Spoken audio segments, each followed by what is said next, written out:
Or hello there. Good morning, good afternoon, good whatever time of day you're watching this. Thank you for doing so. I'm Nelson, the founder of 360 Degree Ministries, with love of Christ must come full circle. And happy 2021. Yay, I guess. So, yeah. I hope that you're holding up good so far in 2021. Yeah, there's a lot going on already. So for those of you who have been following, at the end of the last unit, I announced that the title of the current unit was going to be Rebellion.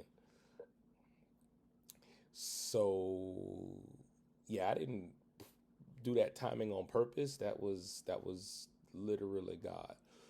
But now I have some extra fuel for this current unit. So we are definitely going to talk about rebellion in this unit. We're going to talk about different aspects of rebellion, kind of the biblical history of rebellion, why we rebel, how to overcome a rebellious spirit, and even the aspect of rebellion when rebellion is not so bad.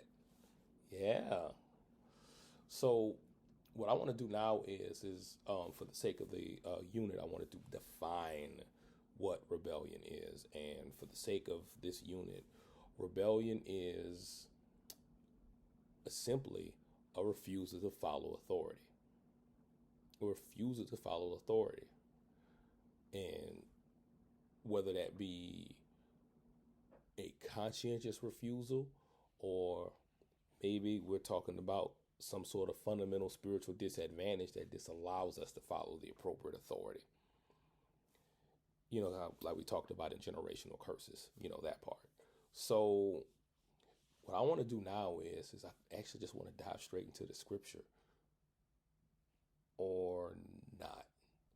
You see, I had a plan for this unit, but then actual life happened to us all. Y'all know what I'm talking about. The big thing yesterday. Whew. So I want to talk about this real quick, and then I want to go into the scripture, and then we'll talk a little bit more, and then I'll wrap up. So what in the world? Just yesterday, just what in the world? You want to talk about a rebellion? Look, I am not one of these super duper political guys, if you will, but I would argue that at the core, yesterday happened because there's simply too much rebellion against God. Now that sounds like a big churchy response or whatever, but I really want to get over the course of this unit to the root of why that's true. But there's so many levels to this. You're talking about rebellion against the authority of the country. You're talking about the framework of the country. Because remember, the original Constitution, all this is debatable. I don't completely plug into this, but even by the original framework of the Constitution, the government's supposed to be for the people. I mean, yeah, I don't think I have quite all the qualifications to fit under the Constitution, but I have all the Constitution. I have all the credentials to fit under the kingdom, and that's the part that matters. And that's really what I want to really bring this all back to, because there was a loss of identity that happened somewhere along the line in us as a people, because that identity was fundamentally lost in us as a people, that led us to kind of hit this rebellion piece. It just allowed us to rebel in general, like rebel against what was good to one another, because there hasn't been a lot of love coming full circle the last 12 months, 12 years, 1200 years, because we are inherently sinful people, and it's not our default setting to just love each other. But I really want to kind of break this down, and I normally don't get this deep in the intro, but all the fuel is right there. So let me get into the scripture and let's talk. So for this scripture, what I want to do is I want to go to Romans chapter 13. Go to Romans chapter 13. I'll read verses 1 through 4. Because a lot of people misinterpret this verse. lot of people misinterpret this verse. So watch this here. Scripture is as follows. Let every person be subject to the governing authorities, for there is no authority except from God, and those that exist have been instituted by God. Therefore, whoever resists the authority resists what God has appointed, and those who resist will incur judgment. For rulers are not a terror to good conduct, but to bad. Would you have no fear of the one who is in authority? Then do what is good, and you will receive his approval, for he is God's servant for your good. But if you do wrong, be afraid, for he does not bear the sword in vain. For he is a servant of God, an avenger who carries out God's wrath on the wrongdoer. So,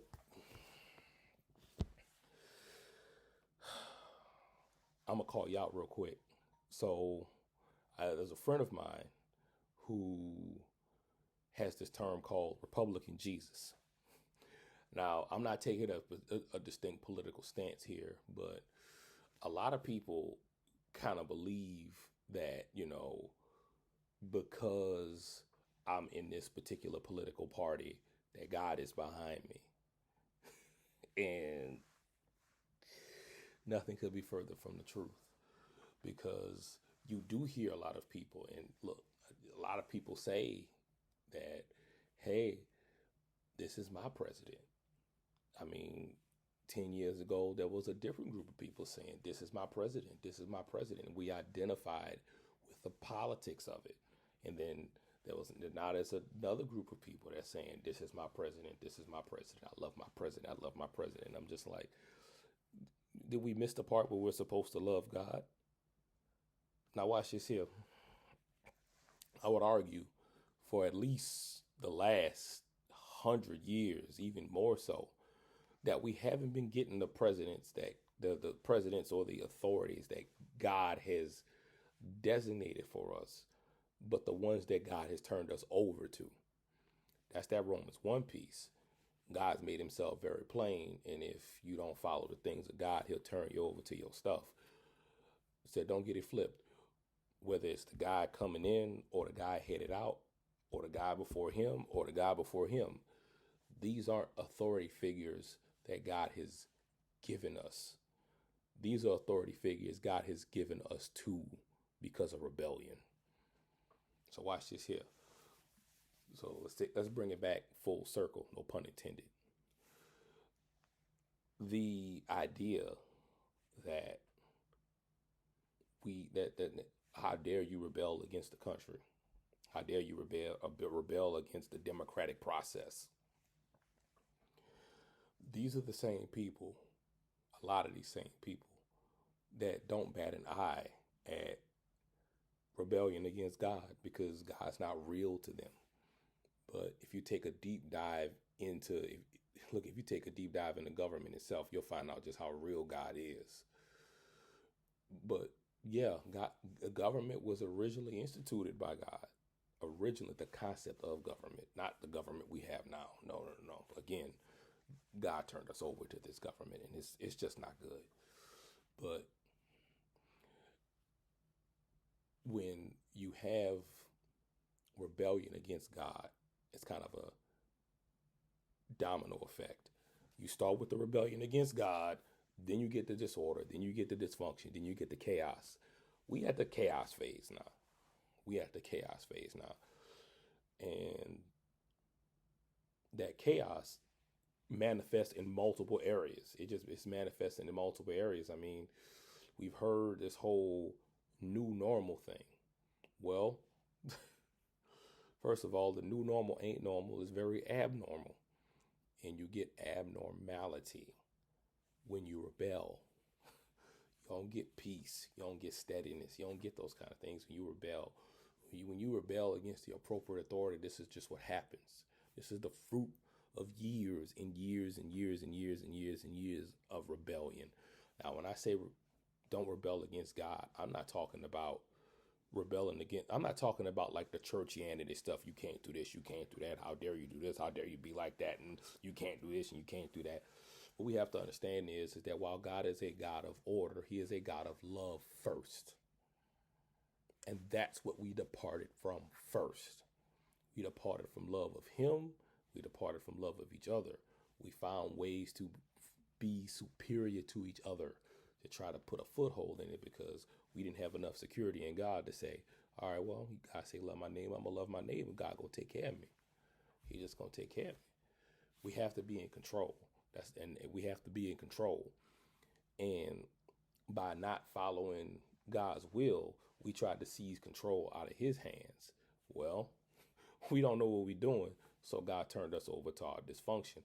So now you got people rolling up in the U.S. Capitol and tearing stuff up. I mean, you've seen chaos in the streets back last summer, and occasional periodic just swellings and uprisings, and a lot of them divided along racial lines, but also social economic lines, international stuff like that. And it's not just America. America's at the forefront, but it's not just America. I mean, Iceland overthrew their whole government a couple of years ago because there was a whole bunch of rebellion. I'm gonna talk about that Iceland piece a little bit later on in the unit, because yeah, this is gonna probably be a unit that's gonna be mixed with, scriptural concepts and actual history. So buckle on up for that.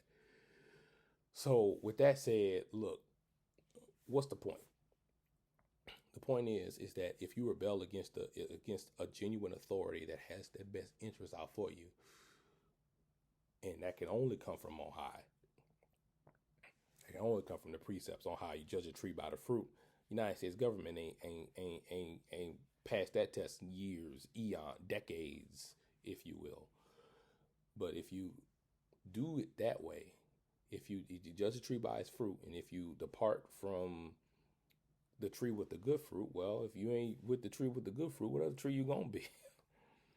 And you're gonna reap disorder and dysfunction, and ultimately destruction from rebellion. And we don't want to be destroyed because of rebellion. That's terrible. But that's where we headed. But in this unit, I'm gonna teach you what rebellion is, how to identify it, how to overcome it, and when rebellion is actually good. That's what we're gonna do this unit. But that said, I love each and every one of you, and there's nothing you can do about it. God bless you. Take care of yourselves. Take care of one another, and have a great weekend, folks.